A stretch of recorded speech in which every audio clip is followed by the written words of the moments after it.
Hey, Ruben, are we there yet? So help me, Greg. Don't make me pull this car over. Okay. All right, Dad.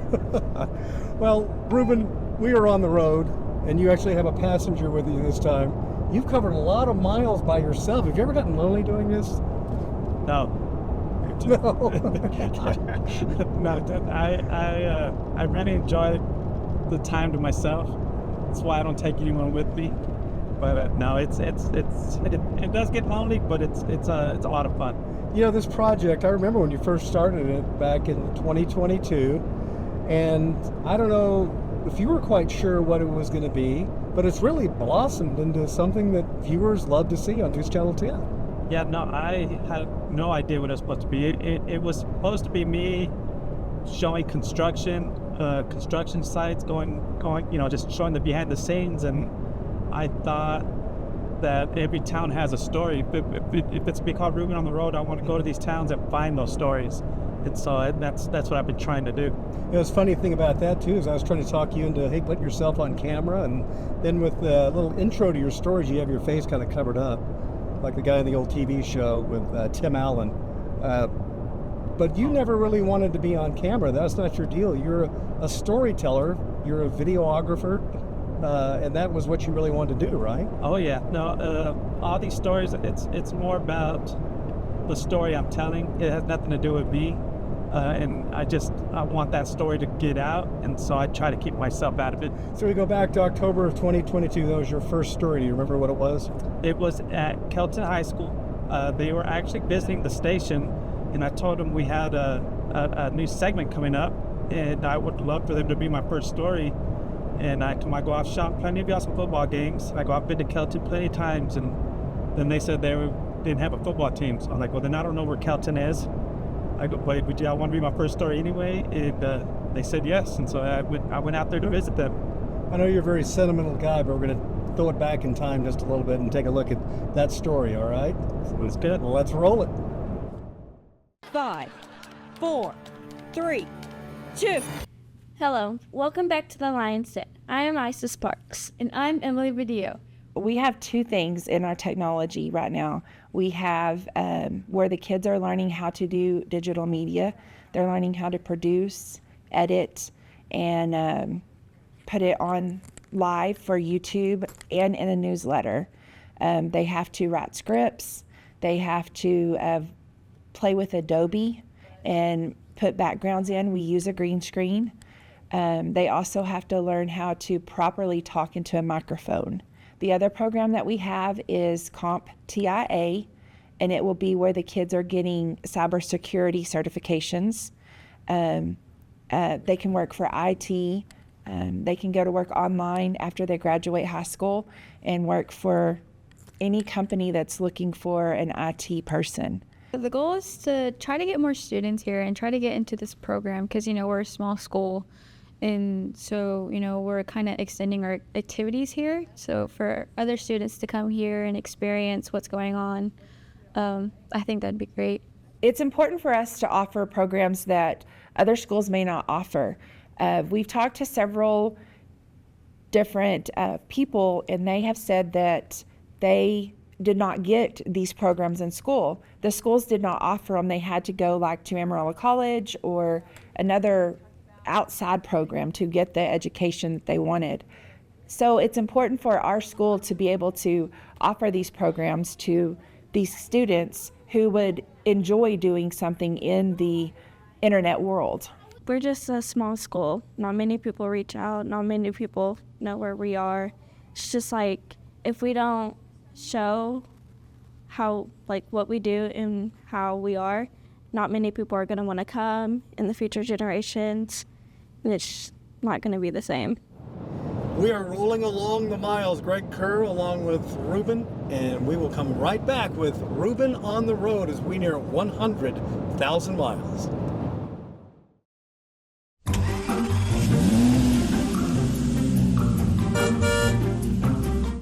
Well, Ruben on the road right now in overdrive as we close in on an amazing amount of miles that you've covered, Ruben, 100,000 miles, quite amazing.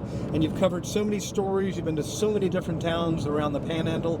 You've certainly got your favorites, but Hank the Cowdog is right toward the top, isn't it? Oh yeah, no, I grew up on Hank the Cowdog. You know, he is from Perryton, and I asked for his number, and so I reached out to him, to John Erickson, and he, honestly, of all the interviews I've done in almost 20 years, he's probably my favorite interview, just because he's so interesting. Yeah, the books are really cool looking too, right? Beautiful yeah. illustrations and great storytelling. And this was one that you just felt like you wanted to do because of you've been around Hank the Cowdog for so long, right? Oh yeah, no, and I just wanted to know his story, and if he ever wants to put me in a story, he's more than welcome to. All right, here's a look at Hank the Cowdog. It's the Security Division's fast office complex. I grew up in Perryton and graduated from high school there in '62. When I was growing up, we just didn't know that a kid from the Panhandle could dream of being a writer. My first book was called Through Time in the Valley, and it came out in 1978. And the publishers in New York were not interested in my zip code. Finally, I quit sending off manuscripts to New York and started writing about what I was doing. I was working as a ranch cowboy, and I knew a lot about it. I started writing for Livestock Weekly out of San Angelo and the Cattleman magazine out of Fort Worth. That's how I stumbled into the Hank stories. I was writing humor articles for the Cattleman magazine. One of them was called Confessions of a Cowdog, and it was about a dog I'd known on a ranch in Oklahoma Panhandle, Beaver County, and a dog named Drover who lived on the ranch I was working on south of Perryton. And there was a cat named Pete, and I put those animal characters together with a guy named Slim Chance, who was kind of me, and High Loper, which was more or less Tom Elsey, the guy I was working with, and his wife. I called her Sally Mae. I had no idea that there was magic in those characters. But when I went out and read my stories aloud in Perryton, I could test them out on audiences, and they just roared with laughter. I was shocked. But it gave me the idea of writing a whole book about the Hank characters. I didn't know if I could do it, but I gave it a try, and I did. So I started just selling my books in Perryton, and I branched out to Spearman and Booker and Guyman, Oklahoma, and Liberal, Kansas, and eventually made my way to a school in Hereford, and that was the beginning of my knowledge that I was writing children's stories, because I did not intend to write children's stories. I don't know anything about writing children's stories. I was writing my best licks as an author, my best attempts to write stories that were accurate about cowboy life and ranch life, and also funny. So Hank is not a human in a dog suit. He is a dog. Hank is not very smart, but he has a good heart. And that's, I think, a very important quality to have in literature. About 15 years ago, I stopped in at the Ranching Heritage Center. I was in Lubbock doing a school program, and I just passed the sign and thought I ought to go get acquainted with those people, and met a young lady they had just hired to do outreach to try to draw a younger audience in to see the story they're trying to tell, which is about our history as a ranch and cattle culture and a farming culture, how we happen to be here, and who those people were. And I thought that it would be a good fit working with them, and I had written 3 short books to explain ranch life and cowboy work. We have about 75,000 visitors here at the Ranching Heritage Center, and we discovered that we were hearing a question that we weren't always hearing since we started, and that question was, what is a ranch? These books answer that question. And so what we did was we raised the funds. They were all privately raised, and built the Cash Family Ranch Life Learning Center. And so what it does is it takes all of the information from these books, all of the activities that we developed in that curriculum, and brought it all to life. So it's very hands-on. and all of the different aspects of ranching that you can come now and not just read about it, but really experience it. I think it's important that we tell our own story. And so the Ranch Life books, that's what we've done. And we started with 3 and I wrote 2 more. So we now have 5 of those books. It's a nice little set. It's been a very rewarding and wonderful career. It started off slowly and we went through a lot of hard times, but it was the people in little towns in the Panhandle and on down in South Plains. That's my core audience. I write for those people. And nobody in Hollywood has ever had a chance to do a trashy movie about Hank because we won't let them. It would be an insult to you because I helped raise you on Hank books in Hereford. And for all the kids in Lubbock and Seminole and Plainview that were raised on Hank books, it would be a betrayal of their trust for us to let Hollywood trash something that's beautiful. Hank the Cowdog, definitely a Panhandle gem. We have more Ruben on the Road coming up. Don't drive off. Stay with us.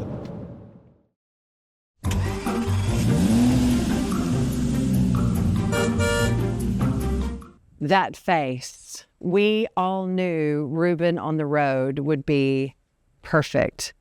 But Ruben did not know that, okay? So I have to tell you, kind of a starting point, Ruben on the Road. Ruben was like, I don't want to talk. Don't make me talk. Don't show me.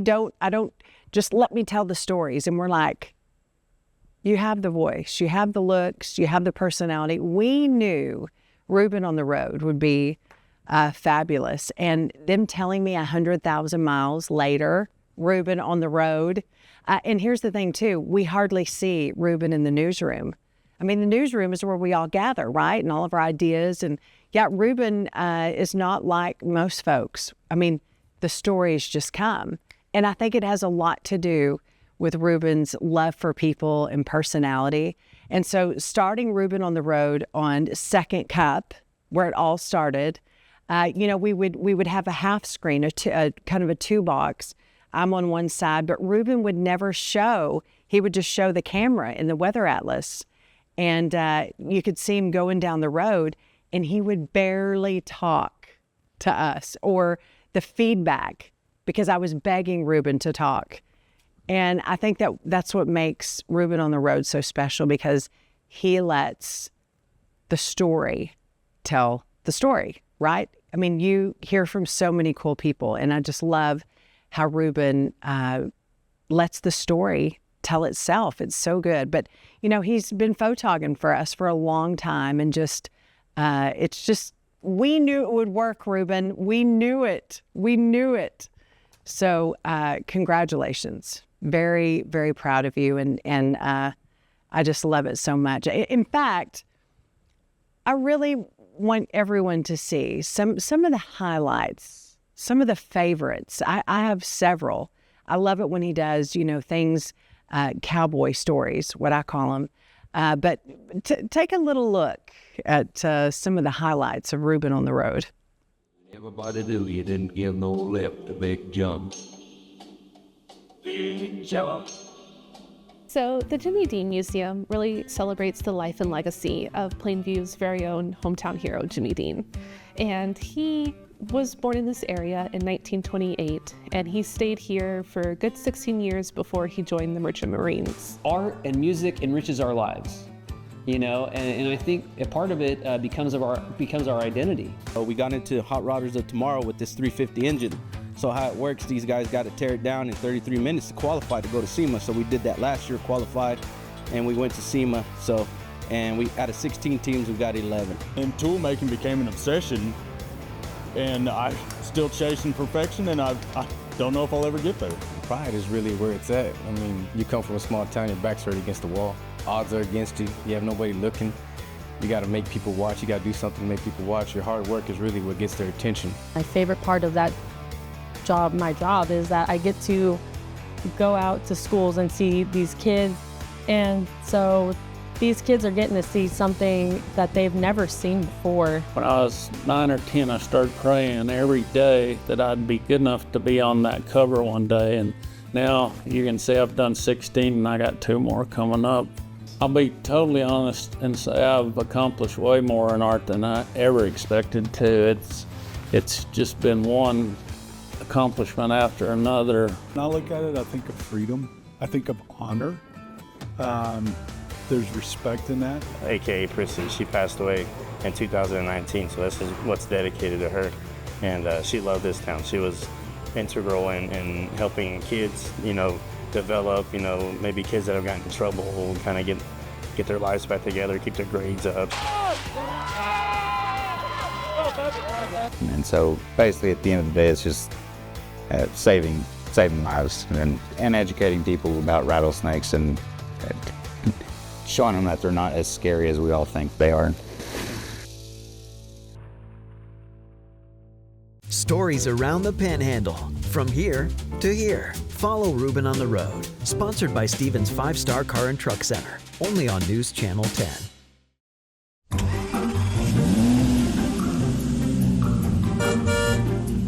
So Ruben, again, how did this idea all come about, and what was your first reaction? Well, I've been with News Channel 10 in total for about 16 years, and so I had left and came back. And when I was back about a year, and I was running cameras in the studio, and our general manager, Brent McClure, came and asked me, he had noticed pictures I'd been posting behind the scenes, and he's like, Ruben, you know a lot of people. He goes, how about having your own segment? Yeah. And so I just looked out, I was like, no, I'm good. I just want to shoot, Right. And so, and Allie was there with us as well, Allie Allison. And so it took both of those guys about 3 months to talk me into it. And so I told him, I go, I'll do it. I just don't want to be on TV, because it's not about me. It's about our stories, and so we started talking about it. And so Brent gave me a few weeks to kind of figure out kind of how I wanted to do it. And he kind of gave me free reign, and I just kind of started finding stories. I just told him, I go, every town has a story. I go, I just need to go find these stories and put them, go shoot it and put it together. And kind of just started from there and slowly started growing. So do you have another 100,000 miles in you for storytelling? I hope so. I think I have maybe 2 or 3. No, it's just the stories keep coming. I'm gonna keep telling them. I'm just but there's just so many stories out there. So I have plenty of miles. As long as we have plenty of gas, I'll be there. Absolutely. Well, Ruben, I know our viewers love your stories. I enjoy your stories. I enjoy every night introducing your stories, because I try to come up with something a little quippy to kind of get into it, Talk about how bad a driver, you're not a bad driver. You're a great driver. What a great guy you are. And I know everybody appreciates what you do. And you've got 100,000 miles. Wow, we are closing in on 100,000 miles. 100,000 miles down right about now. 100,000 miles to go. You in for it? Let's do it. Okay. Hey, can I drive? Heck no. Catch all of Ruben on the Road's journeys on NewsChannel10.com and all of Ruben's future stories on News Channel 10. Ruben, can we at least turn on the radio? No way. On the road again. I just can't wait to get on the road again. Maybe I will pull this car over. The life I love is making music with